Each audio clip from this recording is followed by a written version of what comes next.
Et bonjour, rebonjour, pardon. On est de retour déjà avec Amandine Le Fouillé. Bonjour Amandine. Bonjour. Alors, il faut être sincère dans la vie. Et il y a eu un petit couac. On devait avoir une personne qu'on n'a pas eue. À la place, on a Madame Amandine Le Fouillé. C'est pas grave, c'est un grand plaisir, hein. Mais moi, je n'ai pas pu faire mon travail donc. Le portrait, je n'ai pas pu le faire. Donc, exclusivement pour cette fois, j'ai pas fait mon travail, mais c'est pas ma faute, hein. Moi, je me dédouane. Ça sera à elle de le faire, elle seule. Alors, bonjour Amandine Le Fouillé, pardon. Pourriez-vous vous présenter? Oui, alors donc je suis directrice de la coopérative d'activité et d'emploi Le Comptoir des entrepreneurs et effectivement à ma place il devait y avoir Marie-Pierre qui est Oui, entrepreneur de la coopérative c'est bien ça. mais qui n'a pas pu rester.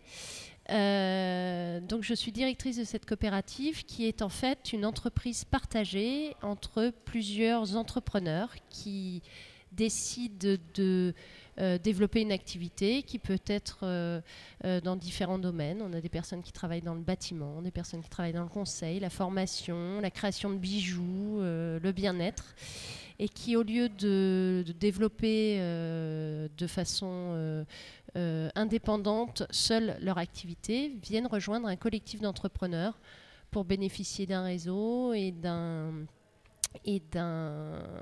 services mutualisés. Donc c'est la possibilité de développer son projet, mais en étant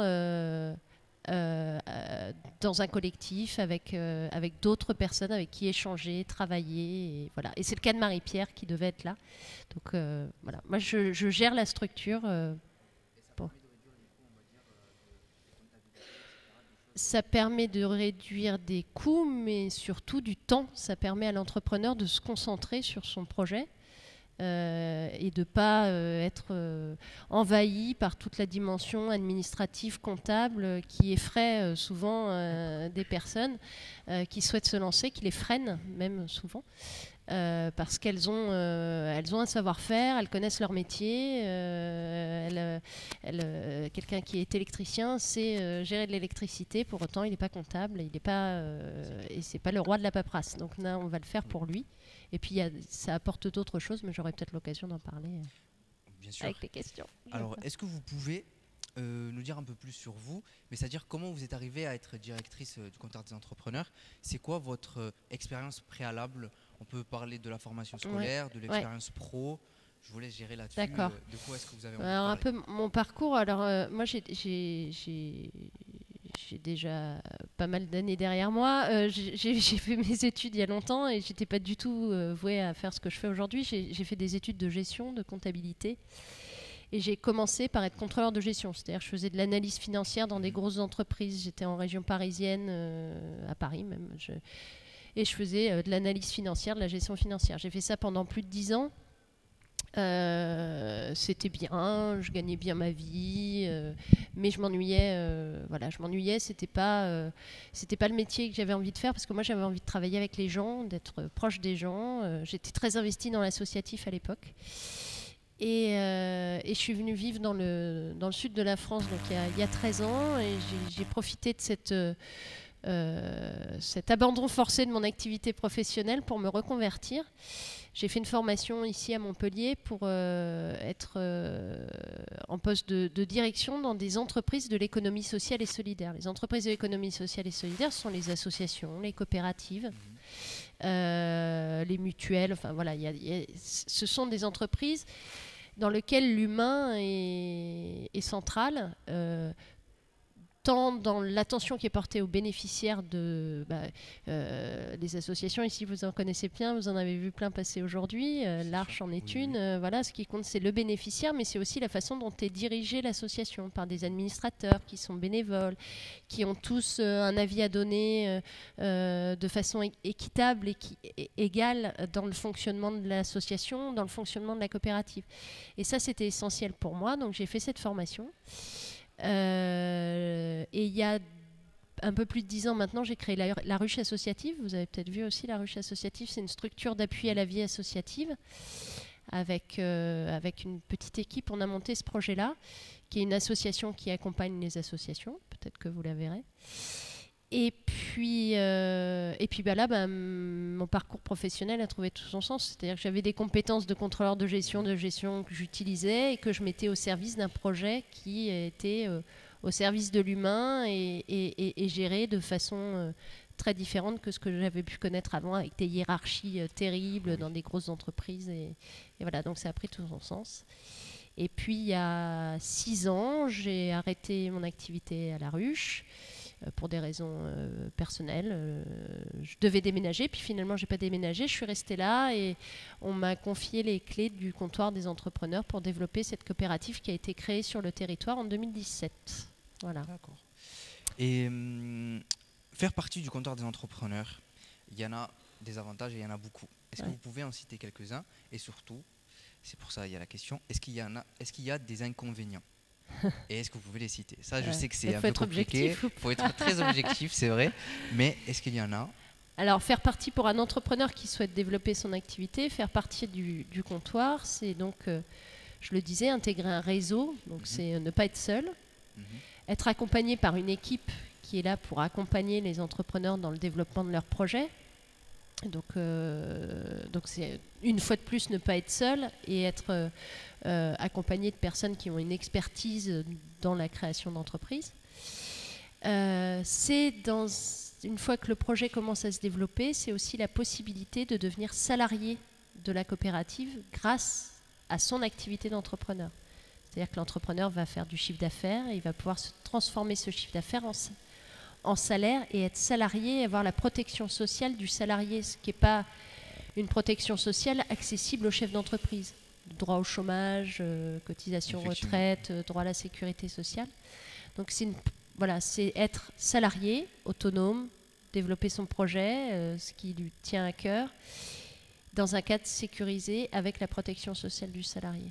Donc c'est très bien, justement, moi j'ai opéré une reconversion professionnelle, on a beaucoup d'entrepreneurs qui nous rejoignent à la coopérative, au comptoir des entrepreneurs, parce qu'ils sont en reconversion professionnelle, qu'ils ont envie de lancer son projet, mais qu'ils ont besoin d'être sécurisés. L'inconvénient, c'est que si j'essaye d'en trouver un, c'est que ça s'adresse peut-être plus à de l'entrepreneuriat individuel, c'est-à-dire que c'est pas au comptoir des entrepreneurs, on ne va pas développer une entreprise avec 10 salariés, voilà, c'est pour des personnes qui veulent développer une activité pour elles, pour travailler elles et pour se rémunérer elles. Mais en revanche, on est sur quelque chose qui permet de développer, de les sécuriser au maximum. Mais voilà, si quelqu'un qui veut développer une grosse entreprise, on l'orientera vers d'autres structures comme la BGE, la CCI, les CMA, tous ces organismes-là, plutôt que dans une coopérative. Okay. Du coup, j'aurais quelques questions sociétales en disant des chiffres. Les femmes rencontrent des freins plus importants que les hommes dans la création d'activités économiques. Selon une étude de France Active de 2020, le sexisme est l'un des 5 principaux freins à l'accès des femmes à la création d'activités économiques. Environ une femme sur 5 a été victime de sexisme, principalement de la part de son entourage, mais aussi dans une moindre mesure de la part de ses partenaires commerciaux. Une étude menée par Initiative France a montré la persistance de stéréotypes et de préjugés à l'égard des femmes entrepreneurs. 22% des femmes chefs d'entreprise ont déclaré avoir rencontré des difficultés en raison de leur sexe. Parmi elles, 71% ont été confrontés à des stéréotypes et des préjugés. Et 65% ont eu mal à être reconnus comme légitimes. Avez-vous rencontré des obstacles similaires au cours de votre parcours? Ça fait pas mal de chiffres. Alors, j'ai pas retenu tous les chiffres, mais... C'était long. Alors moi, j'ai connu des obstacles comme ça dans ma vie d'avant, quand je travaillais en tant que contrôleur de gestion dans des grosses entreprises, où effectivement, je pense qu'il y avait une vraie différence entre les femmes et les hommes, tant du point de vue de la reconnaissance au travail, de la considération au travail et des rémunérations et tout ça. Enfin, c'était assez manifeste. En revanche, depuis que j'ai changé d'activité, que je suis sur le secteur de l'économie sociale et solidaire, alors je ne dis pas que ça n'existe pas. En revanche, c'est un secteur, tout ce qui est associatif, coopératif, où les femmes sont très présentes. Nous, dans la coopérative, on a 65% de femmes et 35% d'hommes. Les femmes sont très présentes. Et dans l'économie sociale et solidaire en général, il y a beaucoup plus de femmes dirigeantes de structures. Je vois dans les coopératives, dans les dans les assos que d'hommes. Donc je pense que dans ce secteur-là, la tendance est inversée. Après, effectivement, pour revenir à l'entrepreneuriat des femmes, je pense qu'on a beaucoup de femmes aussi qui nous rejoignent dans la coopérative parce que justement, seules, c'est difficile et que c'est peut-être plus difficile effectivement pour elles de défendre leurs projets, d'aller à la rencontre des partenaires, etc. En étant femmes, comme je pense que c'est une réalité et qu'il y a beaucoup de femmes qui nous rejoignent aussi pour ça, pour être dans ce cadre sécurisé parce que ça les rassure en tant que femmes pour développer leurs projets. Comme vous l'avez énoncé, votre orientation professionnelle dans des filières traditionnellement féminines, telles que les services, la santé, l'éducation et le social, est-elle due à des facteurs sociodéterministes? Pourquoi avez-vous choisi ou par propre choix personnel? Le fait que moi j'aille travailler dans l'économie sociale et solidaire. Oui. Ouais, alors c'était par choix, comme je l'ai expliqué, mais en revanche c'était pas un choix parce que j'étais une femme. C'était pas par choix de me dire que j'allais là-bas parce que ça allait être plus facile en étant une femme. En revanche, c'est parce qu'effectivement, je pense, comme je le disais au départ, que c'est un secteur où on fait plus attention aux personnes, à l'humain. Oui. Et donc en ce sens-là, c'est un choix. Vous reconnaissez plus, tout simplement. Ouais. Donc nous savons que ce forum fait partie suite à un forum création reprise entreprise en 2014 dans lequel une capsule vidéo a été tournée où on a recueilli des témoignages des personnes par rapport à l'entrepreneuriat des femmes et un individu a souligné l'idée de transgresser les normes en affirmant que les hommes ont la possibilité de rester à la maison tandis que les femmes, elles, peuvent choisir d'aller au travail. 9 ans après les codes, pour vous, est-ce que les codes ont-ils été cassés?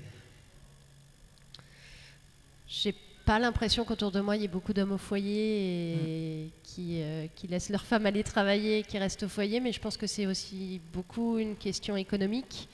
C'est que je pense que, encore une fois, une réalité, c'est que dans un foyer, dans un couple, souvent l'homme gagne, ça reste encore le cas, l'homme dans beaucoup de cas gagne plus que sa compagne. Et que quand l'homme reste à la maison, il y a moins d'argent pour le foyer en général. Donc je pense que ce sera possible le jour où on compensera le fait que les hommes restent à la maison et que les femmes aillent travailler, de façon à ce que l'équilibre économique du foyer reste intact. Donc il y a effectivement une question de rémunération des femmes. Alors est-ce qu'il faut augmenter les salaires des femmes, ce qui serait très bien, ou augmenter l'aide, la compensation de l'aide à la maison, je ne sais pas, on ne va pas rentrer dans un débat de cet ordre-là, mais je pense qu'il y a une dimension économique qui fait qu'aujourd'hui ça s'est freiné. Après je connais peu d'hommes, enfin pas d'hommes qui restent au foyer pendant que leurs femmes vont travailler. En revanche, j'en connais qui seraient pas contre. Donc je pense que dans les mentalités, on a quand même pas mal évolué et que ça choque moins qu'à une époque que les hommes restent à la maison à s'occuper des enfants ou prennent des congés parentaux, etc. Parentaux. D'autres questions? Non. C'est à moi. On va conclure. Ouais. Et on fait la tradition. C'est déjà devenu une tradition entre ce matin et aujourd'hui. C'est bien, ça va vite. Déjà une tradition. Oui, on va vite. Nous. Alors, en regardant la caméra là-bas, et vous voyez, c'est pas une caméra en fait, c'est une personne qui souhaite entreprendre, se lancer dans une activité. C'est quoi le conseil que vous lui donneriez pour se lancer et ne pas avoir peur, avoir confiance en elle, etc. Qu'est-ce que vous lui diriez? Ok. Alors, je lui dirais d'être accompagnée. Quelle que soit la structure d'accompagnement, alors moi je prêche souvent pour ma paroisse qui est la coopérative d'activité d'emploi, mais ici par exemple à Inès il y a plein de structures d'accompagnement, ce qui compte c'est d'être accompagné. Un entrepreneur accompagné a 10 fois plus de chances de réussir, d'arriver à tenir son objectif qu'un entrepreneur qui est tout seul. Donc il faut passer la porte, venir à Inès ou ailleurs, à Inès pour ceux qui sont à Narbonne, mais il faut aller rencontrer des structures qui sont là pour accompagner. Il ne faut pas rester seul. Voilà, donc ne restez pas seul. Tu as quelque chose à dire peut-être? Non, ne restez pas seul. Ne restez pas seul alors. Merci beaucoup, Amandine Fouillet, directrice du comptoir des entrepreneurs. Si vous voulez créer quelque chose avec tout le monde, eh bien écoutez, rejoignez-les, ils sont là pour vous. Et nous, encore une fois, on est à Inès, on vous attend. Quand même, il commence à être un peu tard là, faut venir quand même là. On est toujours présent. Hein. Toujours présent au forum de la création d'activités du Grand Narbonne. Et puis on se retrouve dans quelques instants pour la suite des interviews. Merci beaucoup. Bientôt. Merci. Waouh, je suis d'origine libanaise ou libanais. Tu peux le voir sur ma tête, j'ai l'air de la Méditerranée. Pardon, je crois que j'ai écorché les mots. En 2 secondes, je vous fais une petite démo. On peut m'appeler Coaché ou bien Tchéco. J'arrive avec, oui mon Jean franc, dans le quartier de Saint-Jean. Dans le quartier de Saint-Jean. Quand je me pose des questions, je dis papy, c'est quoi le futur? Il me dit mon temps, t'en avais si t'étais dans l'agriculture. Après je me rends compte, mon papy en fait il est mort il y a 6 mois. Du coup bah je repense à lui et je compte les jours sur mes doigts jusqu'au prochain mot que je vais dire quand je galère. J'appelle ma maman, elle me dit Louis tu